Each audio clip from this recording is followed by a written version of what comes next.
अब देखिए एक प्राप्ति और भुगतान खाते से हम लोग आय और व्यय खातों को कैसे बनाते हैं वो देखते हैं। हालांकि इस बार बहुत कम जानकारी दे रखी है, जो बकाया है अग्रिम उसकी बहुत कम जानकारी है, तो जितनी भी जानकारी है उसको लेकर के हम लोग बनाते हैं।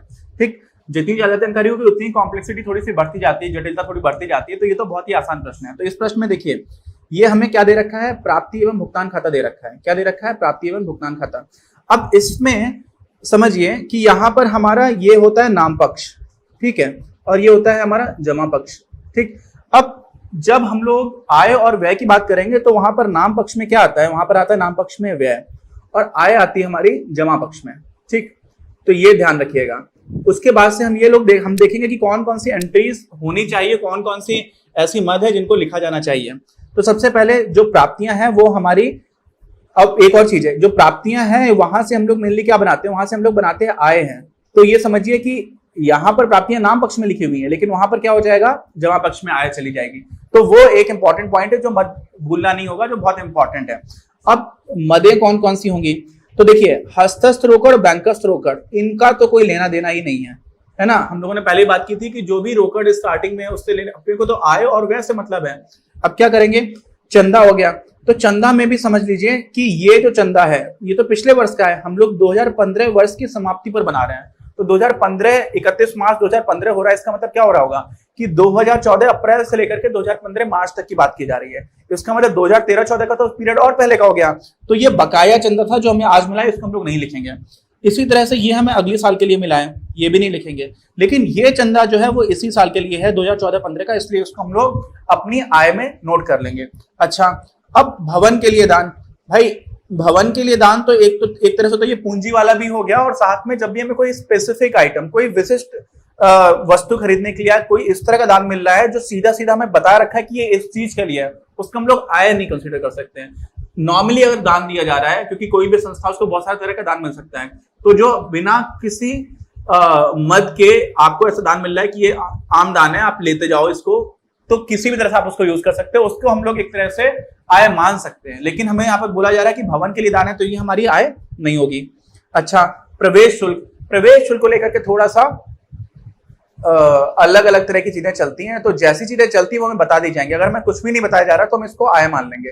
कभी कभी ऐसा होता है कि हमें जो प्रवेश शुल्क है उसका आधा यानी कि 50% आप पूंजी निधि में डाल दो और आधे को आप आय मान लो, ऐसा भी किया जाता है कभी कभी। तो यहाँ पर तो ऐसा कुछ बोला नहीं जा रहा है, इसलिए हम लोग पूरे को क्या मान लेंगे, पूरे को ही हम लोग मान लेंगे अपनी आय। तो ये भी हमारा क्या हो गया, एक मद हो गई जिसको हम लोग इंक्लूड करेंगे। अच्छा, ये 23,000 रुपए की हो गई। अब समझिए आजीवन सदस्यता शुल्क, जिस इंसान ने पूरे जीवन के लिए दे दिया, वो एक साल की तो बात की नहीं, उसने पूरे जीवन के लिए दे दिया है, तो वो भी हमारी आय नहीं होगी। तो ये भी हमारा क्या हो जाएगा, आय नहीं होगा। अब सरकारी प्रतिभूतियों पर के निवेश पर ब्याज है, तो ये ब्याज आपको जो मिल रहा है ना, ब्याज सालाना ही हम लोग को नॉर्मली मिलता है, या तो हमें बता दिया था कि किस समय से हम लोगों ने लेना स्टार्ट किया, तो उतने समय का निकाल लेते हैं एक साल के भीतर। लेकिन यहाँ पर क्या होगा समझ रहे हैं आप, यहाँ पर हम लोग पूरे साल का जो ब्याज है उसको देखेंगे तो ये 18,000 रुपए खा जाता है। ठीक, अब देखिए अब क्या हुआ, अब हमें मिलता है लॉकर किराया, ये भी हमारा एक वर्ष के बारे में ही जानकारी है। तो इस बार देख लीजिए कुल मिलाकर के 4 ही ऐसी चीज आ रही हैं जो हमारी आय वाली साइड पर एंट्रीज होनी चाहिए। तो ये हमारा हो गया आय। अब हम लोग बात कर लेते हैं अपने व्यय पक्ष की। तो व्यय पक्ष को यहाँ पर भुगतान से हम लोग देखना स्टार्ट करते हैं। तो यहाँ पर छपाई एवं लेखन सामग्री निश्चित रूप से हम लोग इसको इंक्लूड करेंगे किसमें, व्यय में। एक साल की बात है। प्रकाश, ये भी लाइटिंग साल भर में कराई गई। दरें एवं कर ये भी हो जाएगा। दूरभाष प्रभार ये भी हो जाएगा। डाक एवं कोरियर ये भी हो जाएगा। मजदूरी एवं वेतन ये भी हो जाएगा। बीमा प्रीमियम ये भी हो जाएगा। सरकारी प्रतिभूतियों का क्रय नहीं, ये नहीं होगा। क्यों नहीं होगा? क्योंकि सरकारी प्रतिभूतियों का जब आप क्रय कर रहे हैं तो वो एक साल के लिए तो क्या नहीं है। आपने कोई गवर्नमेंट सिक्योरिटी खरीदी, वो तो आप कई साल के लिए खरीद रहे हो, तो वो एक साल में तो हो नहीं रहा। और साथ में ये पूंजीगत निवेश है, ये आयगत तो है नहीं। और आय और व्यय खाते में हम लोग सिर्फ आयगत या आगम तरह की जो प्राप्तियां हैं और भुगतान है उन्हीं को देख रहे होते हैं। तो हमारा जो सरकारी प्रतिभूतियों का क्रय है ये नहीं रहेगा। और साथ में आपको ये तो बता ही रखा है मैंने कि प्रारंभिक और अंतिम शेष को तो देखना ही नहीं होता है। तो यहां से आपको क्या समझ में आ रहा है? यहां से समझ में आ रहा है कि 1 2 3 4 5 6 7 एंट्रीज आएंगी आपकी किधर, व्यय साइड पर, और बाकी 4 जो आएंगी वो आएंगी आय साइड पर। और फिर हम लोग उसमें आय ज्यादा है कि व्यय ज्यादा है उस हिसाब से हम लोग एक बैलेंसिंग एंट्री करेंगे। या तो वो आधिक की होगा या फिर कमी होगी। आधिक को बोलते हैं सरप्लस और कमी को क्या बोलते हैं हम लोग, डेफिसिट। तो ये देख लेते हैं। इसके लिए जो बना रखा है हमारी किताब में वो यहाँ पर दिया हुआ है। अच्छा, तो देखिए सबसे पहले नाम है और नाम की साइड में व्यय आएगा, ये ध्यान रखिएगा। फिर राशि, और फिर जमा की तरफ क्या आ जाएगी, आय आ जाएगी। मैंने बोला था व्यय साइड पर 7 चीजें मिलेंगी, 7 है क्या, 1 2 3 4 5 6 7, और ये 8वां जो है वो बैलेंसिंग एंट्री है। मैंने बताया था कि जब कौन सी चीज ज्यादा है कौन सी चीज कम है उसको देख करके हम लोग बैलेंस करेंगे। तो अभी बैलेंस कैसे करेंगे वो हम लोग निकालते हैं, लेकिन उससे पहले समझ लीजिए कि इस साइड पर सिर्फ 4 हैं, और उसमें भी चंदा सिर्फ और सिर्फ जो आपका 2015 मार्च में वर्ष खत्म हो रहा था लेखा वर्ष, उसी के लिए चंदा यहाँ पर देखा गया। बाकी का जो बकाया वर्ष का आपको मिला था और अग्रिम वर्ष के लिए भी दे दिया गया था उसको नहीं देखा गया।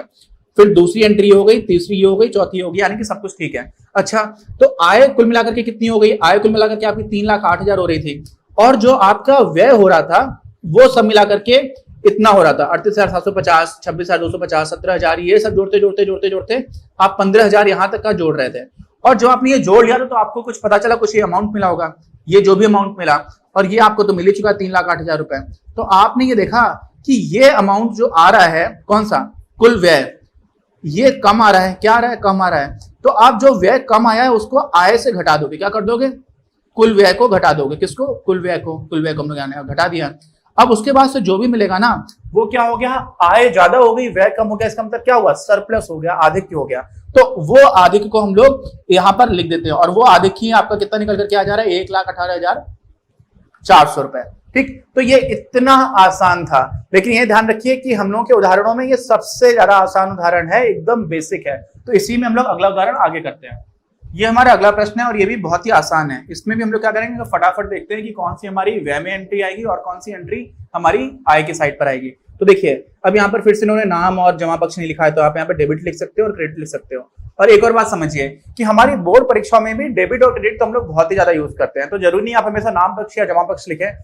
हिंदी माध्यम के विद्यार्थी भी डेबिट और क्रेडिट पढ़ते हैं, क्योंकि ये इतना ज्यादा कॉमन टर्मिनोलॉजी है, तो आप डेबिट और क्रेडिट को यूज करेंगे तो कुछ गलत नहीं रहेगा। ठीक, अब देखिए ये यहाँ पे प्राप्तियां हैं, इधर भुगतान है। प्राप्ति में हस्तस्थ रोकड़ के हम लोग गिनेंगे, नहीं गिनेंगे, सीधी सी बात। चंदा बिल्कुल गिनेंगे, ठीक है, तो जिसको गिनेंगे उसको मैं येलो मार्क करता हूं, ये गिनेंगे। प्रवेश शुल्क, यहाँ पर भी कुछ नहीं बताया गया, तो प्रवेश शुल्क हम लोग पूरा पूरा आय में मान लेंगे। अच्छा, उसके बाद से दान, अब दान किस चीज के लिए दान है ये तो बताया नहीं जा रहा है, तो जब आम दान है तो उसको हम लोग अपनी आय मान लेते हैं, तो ये भी हमारा आय हो गया। फिर हॉल का किराया, ये भी आपकी आय हो गई।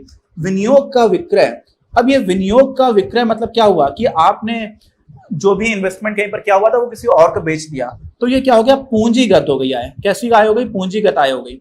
तो ये पूंजीगत जब हमारी प्राप्ति है तो हम लोग उसको क्या करेंगे, हम लोग इसको इंक्लूड नहीं करेंगे। ठीक, अब यहां पर आ जाते हैं भुगतान साइड पर। वेतन बिल्कुल जोड़ा जाएगा, किसमें, जब हम लोग आय और व्यय बना रहे हैं तो व्यय हो गया हमारा, ये किराया भी हमारा व्यय हो गया, बिजली भी व्यय हो गई, कर भी व्यय हो गया, छपाई और लेखन सामग्री भी व्यय हो गई। विविध व्यय, मिसलेनियस एक्सपेंडिचर्स बोलते हैं, मिसलेनियस एक्सपेंसेस। तो मिसलेनियस में छोटा मोटा सामान आप खरीदते जा रहे हो, है ना, वो भी आपका क्या हो गया, व्यय हो गया। पुस्तकों का क्रय, ये क्या व्यय हुआ। देखिए, पुस्तकों का क्रय एक तरह का भुगतान तो है, लेकिन पुस्तक ऐसा तो नहीं कि आपने खरीद ली तो इसी साल में आप उसको पढ़ोगे, अगले साल भी तो पढ़ सकते हो। लाइब्रेरी में मान लीजिए आपने पुस्तकें रखी हैं तो 20 साल बाद भी पढ़ी जा सकती है ना। मेरे कॉलेज में लाइब्रेरी थी उसमें 2.5 लाख के आसपास किताबें थी, तो बहुत सारी किताबें 50 साल 60 साल 70 साल पुरानी हुआ करती थी। ठीक, तो पुस्तकों का क्रय भी क्या हो जाएगा, पूंजीगत भुगतान है, इसलिए ये इंक्लूड नहीं किया जाएगा। सरकारी बॉन्ड्स का क्रय, ये भी 1 साल के लिए तो आप कर नहीं रहे हो, तो ये भी इंक्लूड नहीं करेंगे जब हम लोग व्यय की बात कर रहे होंगे। ठीक है, और स्थायी जमा, और ये तो हम लोग बात करते नहीं, अंतिम शेष और इसको तो हम लोग पहले से हटा देते हैं। तो यहाँ पर कुल मिलाकर के 6 एंट्रीज आ रही हैं, यहाँ पे 4 आ रही हैं, फिर एक एंट्री और करनी होगी जो इनको बैलेंस कर रही होगी। तो देखिए, अब बैलेंस करने वाली एंट्री हम लोग पहले से समझ लेते हैं, यहीं पे समझ लेते हैं। तो हम लोगों ने कुल मिलाकर के अपना क्या किया, जो भी हमारा आय है उसको जोड़ते हैं, कितनी हो जाएगी, 22,500 है, फिर 1,250 तो 23,750 हो गई, उसमें 2,000 जोड़ दिया आपने तो 25,750 हो गया, और 26,250 हो गया, 500 और जोड़ देंगे तो फिर 26,250 के बाद से आपने 750 जोड़ दिया उसमें, तो हो गया आपका 27,000। कितना हो गया, 27,000 रुपए आ गया। अच्छा, अब यहाँ पर जो आपके व्यय हो रहा है उसको जोड़िए। 1500 में 800 जोड़ेंगे 2300, 2300 में आप 3,500 जोड़ेंगे तो हो जाएगा आपका 5800, उसमें फिर आप 1700 जोड़ेंगे तो हो जाएगा 7500, उसमें फिर आप ये 9 3 12 और 1 13 1300 और जोड़ दीजिए, तो 7500 में आपने 1300 और जोड़ दिए तो कितना हो जाएगा 8800, 8,800। ठीक, अब क्या करेंगे, 8,800 को घटा देंगे। ठीक, 0 से 0 गया, 0 से 0 गया, अब 270 से आपको 88 घटाना है तो 2 आ जाएगा यहाँ पर, और इधर बचेगा 26 में से 18 जाएगा, 18,200। तो 18,200 का क्या है, आय ज्यादा है कि व्यय ज्यादा है, आय ज्यादा है, और इसीलिए आप व्यय में एक नई एंट्री जोड़ देंगे आधे की नाम से, वो हो जाएगी 18,200 रुपए की। ठीक, अगर कैलकुलेशन ठीक की है तो सब कुछ ठीक होना चाहिए, है ना। ये देखिए बिल्कुल सही है, 18,200 को आधे की जोड़ दिया गया, बाकी यहाँ पर 1 2 3 4 5 6 एंट्रीज इधर हो गई हैं और इधर 4 एंट्रीज हैं। तो ये इतना आसान है प्राप्ति और भुगतान खाते से आय और व्यय खाता बनाना। इसी को थोड़ा सा जटिल करता हुआ हमारा अगला उदाहरण है जिसको भी हम लोग समझ लेते हैं। ये हमारा अगला प्रश्न है जिसमें हमें कुछ जानकारी दे रखी है। यहाँ पर फिर से मैं आपको दुखी मन से बोलना पड़ रहा है कि किताब में हमारे यहाँ फिर से यहाँ पर एक मिसप्रिंट है और हिंदी की किताबों में बहुत बार ऐसा हो रहा है, यहाँ पर भी गलती है और इस प्रश्न में गलती है, तो मैं इसको करेक्शन करके बता दूंगा आपको। तो देखिए यहाँ पर नई चीज क्या आ रही है, नई चीज ये आ रही है कि जो कुछ हमें प्राप्ति और भुगतान खाते में दे रखा है वो तो दिया ही हुआ है, साथ में हमें अतिरिक्त सूचना दे रखी है यहाँ पर।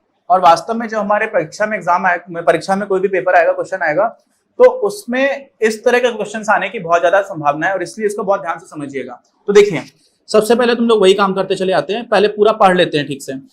शेष को तो हमें लेना देना रहेगा ही नहीं, कोई मतलब नहीं रहेगा, ठीक है, ये शेष हटा दीजिए। चंदा की बात आ जाती है। चंदा में हमारे कौन से वर्ष के लिए देखा जा रहा है, 31 मार्च 2018 के लिए, तो चंदा में सिर्फ हमें ये जोड़ना होगा, कौन सा, 2017-18 वाला, ठीक है। फिर दान, दान निश्चित रूप से कोई भी हमें बताया नहीं गया किस चीज के लिए दान है, तो ये भी हमारा क्या हो जाएगा, आय खाते, आय और व्यय खाते में आय में जाएगा। हॉल का किराया ये भी हमारा जाएगा।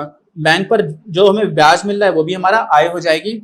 और प्रवेश शुल्क ये भी आमतौर पर हमारी आय हो जाएगी अगर हमें कुछ बताया नहीं गया है, कहां पर, अतिरिक्त सूचना में। तो अतिरिक्त सूचना को हम लोग देख लेंगे बाद में। अच्छा अभी देख लेते हैं। तो देखिए यहाँ पर हमने उन्होंने देखा हुआ है कि जो भी हमारा ये था ना प्रवेश शुल्क, यहाँ पर लिखा हुआ है 50% प्रवेश शुल्क पूंजी निधि में जाएगा। इसका मतलब 500 में से सिर्फ 250 रुपए आप किसके मानोगे, आय में, और बाकी के 250 रुपए किधर चले जाएंगे, हमारे जो भी पूंजी निधि है उसमें। तो इसलिए सिर्फ 250 रुपए हम लोग यहाँ पर इंक्लूड करेंगे आगे। अच्छा अब बात आ जाती है भुगतान वाली साइड की। और देखिए यहाँ पर क्या लिखा हुआ है, प्राप्ति एवं भुगतान खाता, और यहाँ पे लिखा हुआ है व्यय। ये भाई साहब है प्राप्तियां, ठीक है, ये इतनी गलतियां होती हैं बताइए। और ये है आपका क्या, भुगतान। और अभी एक और गलती है, वो तो बहुत बड़ी गलती है, वो तो समझना थोड़ा डिफिकल्ट था। अब देखिए यहाँ पर फर्नीचर का क्रय, तो ये फर्नीचर आपने क्या किया, एक साथ खरीद लिया है, तो ये कोई व्यय एक साल का तो है नहीं, पूंजीगत व्यय है। और पूंजीगत व्यय को तो हम लोग इंक्लूड करते नहीं है, तो इसको हम इंक्लूड नहीं करेंगे। लेकिन समझिए पूंजीगत व्यय, आपने कोई गवर्नमेंट सिक्योरिटी यानी कि कोई सरकार से कोई प्रतिभूति खरीद ली है, उसको जब आपने खरीदा है तो उसमें तो कोई ह्रास हो नहीं रहा, वो तो सिक्योरिटी है, कागज पर है। लेकिन फर्नीचर में तो ह्रास हो रहा है, तो अगर हमें ह्रास के बारे में जानकारी दे रखी है तो वो ह्रास हम घटा देंगे व्यय में, लेकिन पूरा फर्नीचर जो खरीदा है उसका वो नहीं घटाएंगे, समझ रहे। तो फर्नीचर हमने कितने खरीदा है, 1 जुलाई को खरीदा है। कब खरीदा है, 1 जुलाई को। अब समझिए यहाँ पर 1 जुलाई देना बहुत महत्वपूर्ण है, क्यों, क्योंकि हमारा महीना कब से स्टार्ट हो रहा होता है, वर्ष कब से स्टार्ट होता है, अप्रैल से। अप्रैल, मई, जून, यानी कि 3 महीने निकल गए, तो कुल कितने महीने बचे, 9 महीने। तो हमें क्या बता रखा है, हमें बताया गया है कि फर्नीचर में 10% वार्षिक दर से ह्रास होगा, कितने से, 10% से। और फर्नीचर खरीदा कितने का है, 500 रुपए का, 5000 रुपए का। इसका मतलब 1 साल में 10% के हिसाब से कितने का नुकसान हो रहा होगा, कितने का ह्रास हम मानेंगे, 500 रुपए का। कितने का, 500 रुपए का। लेकिन यार 500 रुपए तो हमारा 1 साल में होगा, और हम लोग यहाँ पर लेखा वर्ष की बात कर रहे हैं, तो लेखा वर्ष तो अप्रैल से लेकर के 31 मार्च तक रहेगा, जिसमें से शुरू के 3 महीने में तो फर्नीचर था ही नहीं, 1 जुलाई को फर्नीचर आया। तो इस वजह से हम लोग सिर्फ 9 महीने का ह्रास मानेंगे। तो अगर 12 महीने में ह्रास हो रहा है 500 रुपए, तो 9 महीने में कितना होगा, तुम लोग 500 में 3/4 या 9/12 से गुणा कर देंगे। 9/12 का मतलब 3/4, 3 का 9, 3 को 12, तो वहां से में क्या मिल जाएगा, 500 में 3 से गुणा करेंगे, 4 से भाग देंगे तो हमें मिल जाएगा 375। तो 375 रुपए का हमारा ह्रास होगा किस पर, फर्नीचर पर। तो वो वाली एंट्री हो जाएगी। तो ऐसे एक ही साथ वहां पर आप लिखते चले आएंगे ना, तो आप फिर बिल्कुल आराम से लास्ट में बन जाता है। तो 375 रुपए यहाँ पर आ जाएगा, ठीक है। अब वेतन निश्चित रूप से हमारा एक व्यय है, तो वेतन तो हमारा डेफिनेटली हम लोग इसको इंक्लूड करेंगे, ठीक है, इसको मैं मार्क करता चला जाता हूँ।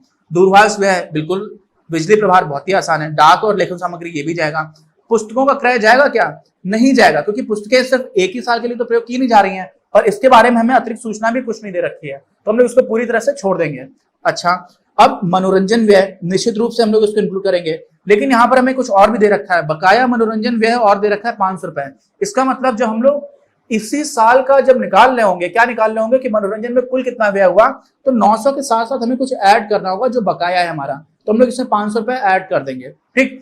फिर अगली बात आती है सरकारी प्रतिभूति का क्रय किया गया 1 अक्टूबर को। अब यहाँ पे फिर से समझिए, सरकारी प्रतिभूति का आपने क्रय किया, तो ये क्या है, ये पूंजीगत व्यय है। तो पूंजीगत व्यय को तो हम लोग देखते नहीं, हम लोग सिर्फ इसको देखते हैं, आयगत व्यय को। तो आयगत व्यय में आपने 1 अक्टूबर को जो भी खरीदा वो पूरा का पूरा आप छोड़ दोगे, लेकिन यहाँ पर बहुत ध्यान से समझिएगा, सबसे ज्यादा इंटरेस्टिंग एंट्री यही है। क्यों? क्योंकि इसमें आपने किया तो पैसा खर्च करके आपने गवर्नमेंट सिक्योरिटी खरीदी। अब गवर्नमेंट सिक्योरिटी पर आपको मिलेगा इंटरेस्ट, क्या मिलेगा? ब्याज। और वो जो इंटरेस्ट है वो तो आपके लिए आय हो जाना चाहिए। तो यहां पर आप भुगतान में लिखा हुआ है, लेकिन भुगतान का ये वाले आइटम का एक इंपैक्ट होगा हमारे कहां पे जाकर के? आय में। और वो कितना होगा? अब ये खरीदा हमने 1 अक्टूबर को। कब खरीदा? 1 अक्टूबर को। इसका मतलब अप्रैल, मई, जून, फिर जुलाई, अगस्त और सितंबर, ये 6 महीने कुल निकल गए। तो अब कितने महीने बचे? 6 महीने। तो 6 महीने के लिए कितना ब्याज बनेगा हमें ये देखना पड़ेगा। 8,000 रुपए है, 5% का सरकारी ब्याज, वार्षिक ब्याज है। तो 8,000 रुपए पर 5% अगर आपको ब्याज मिलेगा तो 8 × 40, 400 रुपए का मिल जाएगा एक साल में। लेकिन 6 महीने की ब्याज की बात है तो 200 रुपए मिलेगा। कितना मिलेगा? 200 रुपए। तो हम लोग क्या करेंगे, 200 रुपए जो भी आएगा ना यहाँ पर, राजा बाबू ध्यान समझना, 200 रुपए जोड़ेंगे, लेकिन किधर? आय में, भुगतान में। जो भुगतान की साइड पर है तो व्यय में मत जोड़ देना इसको। क्यों? क्योंकि ये तो इंटरेस्ट मिल रहा है। तो आपको यहाँ पर ब्याज दे रखा था, कितना? बैंक जमा पर ब्याज आपको मिला था। इसी में आप अगली लाइन जोड़ सकते हैं कि सरकारी प्रतिभूति पर जो आपको ब्याज है वो कितना मिला, तो वो यहाँ पर आ जाएगा 200 रुपए। और ये वाले 200 रुपए है। ठीक है, समझ गया? अच्छा, फिर विविध व्यय, निश्चित रूप से ये भी हमारा क्या हो जाता है? एक व्यय है, इसको हम लोग जोड़ देंगे। और शेष वगैरह से हमें कोई मतलब होता नहीं है। ठीक, ये सब कुछ नहीं आएगा। तो अब इसी को देखते हैं। सबसे पहले चंदा हमारा एक आएगा 10,000 रुपए का, और उसमें कुछ दे रखा है क्या? देखिए, हाँ, बकाया वेतन। अभी हम लोगों ने एक चीज और नहीं जोड़ी। वेतन में देखिए 2,000 रुपए, लेकिन साथ में आप इससे 1,500 रुपए और जोड़ दोगे क्योंकि ये बकाया है। अब देखिए अतिरिक्त सूचना पढ़ लेते हैं। प्राप्ति योग्य बैंक ब्याज, ये 150 रुपए और मिलेगा, यानी कि बैंक वाले ब्याज में भी आप 150 रुपए और जोड़ दोगे। ठीक है, फिर क्या हुआ? एकत्रित अनुदान। अनुदान आपको कितना मिला था? चंदा आपको 10,000 रुपए मिला था, इसी में आप 400 रुपए और जोड़ दोगे। ठीक है, क्योंकि ये एकत्र हो चुका है, ये ऑलरेडी अक्रूड सब्सक्रिप्शंस हैं। क्या है? अक्रूड है, एकत्रित हो चुके हैं। ठीक, अब क्या हुआ? 50% जो प्रवेश शुल्क है इसको हम लोग ऑलरेडी दे चुके हैं, फर्नीचर वाले को भी ऑलरेडी दे चुके हैं, यानी कि हम लोगों ने अतिरिक्त सूचना को भी पूरी तरह से देख लिया। अब हम लोग एंट्रीज करते जाते हैं। तो एक एंट्री क्या होगी समझ लीजिए, यहीं पर आप लिख लेंगे ना तो आपको कंफ्यूजन नहीं होगा। 10,400 रुपए की एक एंट्री आएगी। ठीक है, उसके बाद से क्या हो जाएगा? दान जो है आपको 2,500 रुपए का मिला, ये भी आ जाएगा। फिर हॉल पर किराया 300 रुपए का, ये भी आ जाएगा। बैंक पर ब्याज में आप 450 में 150 रुपए जोड़ दोगे। और उसके बाद से क्या करोगे? जो आपको सरकारी प्रतिभूति पर मिला था इसको आप 200 रुपए अलग से जोड़ोगे, और जो प्रवेश शुल्क था इसमें से आप सिर्फ 50% जोड़ोगे, यानी कि 250 रुपए। ठीक, अब देखिए यहां पर क्या हो जाएगा? यहां पर आपका 5,000 तो कुछ नहीं रहेगा, इसके लिए 375 आ जाएगा। ये आपने ऑलरेडी लिखा हुआ है। 150 रुपए जोड़ दिए हम लोगों ने वेतन में। दूरभाष, बिजली, डाक बिल्कुल एज इट इज रहेगा, पुस्तकों को जोड़ना नहीं है। मनोरंजन कर में आप 500 रुपए जोड़ेंगे। और सरकारी प्रतिभूति में जो क्रय किया हुआ है वो पूंजीगत व्यय है, इसलिए उसको हम लोग व्यय साइड पर नहीं लिखेंगे। और उसके बाद से फिर हम लोग बैलेंसिंग एंट्री कर लेंगे, लेकिन साथ में विविध व्यय को दे रखा है तो उसको हम लोग जोड़ देंगे। तो अब देखिए, वेतन 2,000 था, 1,500 हमारा बकाया था, तो कुल मिलाकर के 3,500 हो गया। ठीक, दूरभाष, बिजली और डाक ये तो एज इट इज था, इसमें कुछ करने की हमें जरूरत नहीं थी। मनोरंजन में हमें अतिरिक्त सूचना में दे रखा था कि 500 रुपए बकाया है, इसलिए हमने 900 में 500 जोड़ दिया तो हमारे कुल 1,400 हो गया। विविध व्यय भी हमारा हो गया। और देखिए फिर हम लोगों ने फर्नीचर पर हराज जो सबसे पहले हम लोगों ने यहाँ पर लिखा हुआ था 375 रुपए का, वो हम लोगों ने यहाँ पर आकर के लगा दिया। ठीक, इतना कर लेंगे। आधे को हम लोग बाद में देखेंगे, आधे की कब करेंगे? आधे तो एक बैलेंसिंग एंट्री है, आप सिर्फ संतुलन बढ़ाने के लिए कर रहे हो। तो ये तो जब आप सब कुछ जोड़ लोगे यहां से लेकर के यहाँ तक 375 तक, तो जो भी आएगा वो अगर इस साइड पर आने वाले से कम है तब हम इसमें जोड़ देंगे। लेकिन यहाँ पर बुक में गलती है। बुक में क्या गलती है? बुक में भी जो गलती है आपको समझ में आ जाएगी। चंदा देखिए, अब यहाँ पर व्यय और आय सही लिखा हुआ है, लेकिन यहाँ पर जो व्यय और आय लिखा हुआ था कितनी बेवकूफी की बात है। यहाँ पर प्राप्ति होना चाहिए था, भुगतान होना चाहिए था। अच्छा, वापस आ जाते हैं। तो चंदा क्या है? चंदा आपको 10,000 रुपए तो मिल रहा था, मैंने आपको बोला था कि इसमें 400 रुपए आप जोड़ दोगे। देखिए 10,400 हो गया, तो आपने कुल चंदा 10,400 लिख दिया। ठीक, दान 2,500 सीधा सीधा। बैंक ब्याज में आपको 150 रुपए और मिलना था, तो वो आपको क्या मिल गया? 600 रुपए। और ये विनियोग पर ब्याज जो है वास्तव में जो सरकारी प्रतिभूति थी वो एक तरह का इन्वेस्टमेंट था, एक तरह का विनियोग था, इसलिए उस पर ब्याज है, तो इसको भी हम लोगों ने 200 रुपए जोड़ दिया। फिर हॉल का किराया कितना है? 300 रुपए, जो हमें सीधा सीधा दे रखा है। ठीक, अब इसमें एक एंट्री नहीं जोड़ी गई है, वो क्या है? प्रवेश शुल्क की। तो ये हमारी गलती थी। यहाँ पर हम लोग क्या जोड़ेंगे? प्रवेश शुल्क और जोड़ेंगे। और प्रवेश शुल्क कितना जोड़ेंगे? कितना जोड़ेंगे राजा बाबू? 500 रुपए था, 500 नहीं जोड़ेंगे, कितना जोड़ेंगे? 250 जोड़ेंगे। तो जब हम इसको 250 जोड़ देंगे तो यहाँ पर हमें कुल मिलाकर के मिलेगा 14,250। अब इससे क्या हो जाएगा? 14,250 से आप ये सब जब घटा दोगे, कितना जोड़ देते हैं? 3,500 में 300, 600, 150, 1,400, 600 और 375। जो आपने ये सब जोड़ दिया, तो देखिए चलिए जोड़ते हैं इसको। यहाँ पर तो 5 आ जाएगा, फिर आपका यहाँ पर बीच में 5 और 7 है, तो ये 2 आ जाएगा, हाथ से लगी 1, 5 और 6, 6 3 9, 9 6 15, 1 16, 4 20, 6 26 और 3 29 की 9 से लगी 2 2 1 3 और 3 6, तो 69 हो गया। तो अब आप क्या करेंगे, 14,250 में कितना घटाएंगे, 6,925 घटाएंगे। तो आप घटाएंगे तो आपको मिलेगा 5, फिर 5 4 रह गया, 4 में से 2 गया तो बचा 2, फिर आपको 142 यानी कि 12 में से 9 जाएगा तो बचेगा 3, और उसके बाद से 13 में से 6 जाएगा तो बचेगा 7, तो 7,325 ये इसकी जगह पर होना चाहिए। और ध्यान से देखिए ये इसमें कितने का अंतर है, 250 का अंतर है। कितने का अंतर है, 250 का अंतर है। और 250 का अंतर क्यों है, क्योंकि यहाँ पर जो प्रवेश शुल्क की एंट्री है वो दे ही नहीं रखी है, तो यहाँ पर 7,325 आपका अधिक हो जाएगा, ना कि 7,075 जो यहाँ पर किताब में गलत दे रखा है। और वो गलत इसी वजह से था क्योंकि प्रवेश शुल्क यहाँ पर इन्होंने जोड़ा ही नहीं था, जबकि आपको साफ साफ दे रखा है, क्या दे रखा है कि प्रवेश शुल्क कितना 50% प्रवेश शुल्क जो है पूंजी निधि में जाएगा। तो 50% तो आप जोड़ोगे, 50% तो जोड़ोगे, वो इन्होंने दे नहीं रखा था। ठीक है, तो अभी आपको क्या समझ में आ जाता है कि जब हमें कुछ और अतिरिक्त जानकारी दे रखी है तो हम लोग किस तरह से प्राप्ति और भुगतान खाते से आय और व्यय खाता बनाएंगे, हम लोगों ने यहाँ पर बना लिया। अब अगले वीडियो में हम लोग किसकी बात करेंगे, एक तो प्राप्ति और भुगतान खाते और आय और व्यय खाते में क्या क्या अंतर है उसकी बात करेंगे, फिर उसके आगे हम लोग तुलन पत्र की बात करेंगे। तुलन पत्र काफी हद तक सिमिलर ही रहता है, जैसा वहां पर बनता है वैसा यहाँ पर है। वहां पर कैपिटल बोलते हैं, यहाँ पर कैपिटल फंड बोलते हैं, यानी कि पूंजी बोलते हैं वहां पर, यहाँ पर बोलते हैं उसको पूंजी निधि या फिर सामान्य निधि। वो सब बातें करेंगे हम लोग अपने अगले वीडियो में।